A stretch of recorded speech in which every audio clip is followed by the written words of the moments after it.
ایک شخص خدا کو نہیں مانتا تھا، وہ کہتا تھا کہ میں اللہ کو نہیں مانتا، وہ کہتا تھا کہ دنیا میں جو نظام چل رہا ہے وہ انسانوں کی وجہ سے چل رہا ہے، اللہ کی وجہ سے نہیں چل رہا، دنیا میں جو ترقی کا کام ہو رہا ہے وہ انسانوں کی وجہ سے ہو رہا ہے، اللہ کی وجہ سے نہیں ہو رہا۔ تو وہ شخص امام ابو حنیفہ رحمۃ اللہ علیہ کے پاس آیا اور کہا کہ حضرت میں اللہ کو نہیں مانتا، اس بات پر میرے ساتھ مناظرہ کرو، اگر آپ نے ثابت کر دیا کہ اللہ ہے، موجود ہے، تو میں مسلمان ہو جاؤں گا۔ تو انہوں نے ٹائم رکھا کہ کل 10 بجے ہمارا اس بات پر مناظرہ ہوگا۔ تو امام ابو حنیفہ رحمۃ اللہ علیہ نے کہا ٹھیک ہے۔ تو جب صبح ہو گئی تو وہ شخص فکس 10 بجے اس مقام پر پہنچ گیا جہاں پر مناظرہ ہونا تھا، لیکن امام ابو حنیفہ رحمۃ اللہ علیہ نے آنے میں تھوڑی سی دیر کر دی۔ مثال کے طور پر 10 بجے پہنچنا تھا، وہ امام ابو حنیفہ رحمۃ اللہ علیہ 12 بجے پہنچے جان بوجھ کر۔ تو وہ شخص نعرے بازیاں لگانے لگا کہ دیکھو جس کو تم نے اپنا امام بنایا ہوا ہے وہ تو میرے ڈر کے مارے بھاگ گیا، ابھی تک نہیں آیا مناظرے کے لیے۔ تو تھوڑی دیر کے بعد امام ابو حنیفہ رحمۃ اللہ علیہ پہنچ گئے۔ تو اس شخص نے کہا کہ امام صاحب آپ اتنے لیٹ کیوں ہو گئے؟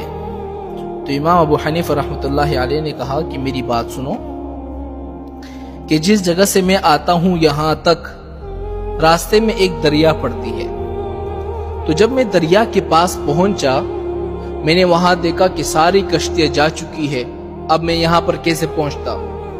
تو میں نے اللہ سے دعائیں کی، اللہ کے سامنے گڑ گڑایا، اللہ کے سامنے رویا۔ تو پھر میں نے کیا دیکھا کہ ایک درخت خود بخود کٹ رہا ہے، خود بخود کشتی کی شکل اختیار کر رہا ہے، خود بخود میرے سامنے کشتی تیار ہو رہی ہے، میخیں لگ رہے ہیں اور ایک کشتی کی شکل میں تیار ہو کر میرے سامنے آ گئی۔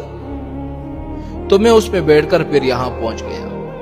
تو وہ شخص کہنے لگا کہ یہ تو پاگل نہیں ہو گیا، ایسا بھی ہو سکتا ہے کہ ایک درخت خود بخود کٹ جائے، خود بخود کشتی کی شکل اختیار کر لے، خود بخود اس پہ میخیں لگتے رہے، خود بخود آپ کے سامنے آ جائے، یہ سے ہو سکتا ہے؟ تو امام ابو حنیفہ رحمۃ اللہ علیہ نے فرمایا کہ جب یہ چیز نہیں ہو سکتی تو مجھے یہ بتاؤ کہ دنیا کا نظام کیا خود بخود چل پڑا؟ اس کو بھی بنانے والا کوئی ہے نا؟ تو وہ شخص بالکل لاجواب ہو گیا، چپ ہو گیا۔ تو شخص نے کہا کہ امام صاحب چلو میں آپ کی یہ بات مان لیتا ہوں، مجھے یہ بتاؤ کہ اللہ اس وقت کہاں پر ہے؟ تو امام ابو حنیفہ رحمۃ اللہ علیہ نے فرمایا ٹھیک ہے میں بات کو ثابت کرتا ہوں کہ اللہ اس وقت کہاں پر ہے، میں بتاتا ہوں۔ آپ نے فرمایا کہ ایک دودھ کا کٹورا منگواؤ۔ دودھ کا کٹورا منگوایا گیا۔ تو امام صاحب نے فرمایا کہ اس دودھ کے اندر آپ کو مکھن نظر آ رہا ہے؟ مکھن؟ تو اس نے کہا کہ امام صاحب مکھن تو نظر نہیں آ رہا، البتہ اگر ہم اس کو تیار کریں گے، اس کو بروئیں گے، پھر اس سے مکھن نکلے گا۔ امام صاحب نے کہا نہیں مجھے مکھن دکھاؤ، اس دودھ کے اندر مکھن ہے کہاں پر؟ تو شخص نے کہا کہ مکھن تو ہے نہیں، لیکن جب اس کو تیار کیا جائے گا تب مکھن نکلے گا، مکھن اسی دودھ سے نکلتا ہے نا میرے بھائیوں۔ تو امام صاحب نے کہا کہ نہیں مجھے مکھن دکھاؤ۔ اس نے کہا مکھن تو فی الحال نظر نہیں آ رہا۔ تو امام صاحب نے فرمایا کہ جب تم اس مجازی چیز کو نہیں دیکھ سکتے تو تم اس حقیقی خدا کو کیسے دیکھ پاؤ گے؟ وہ شخص بالکل چپ ہو گیا، لاجواب ہو گیا۔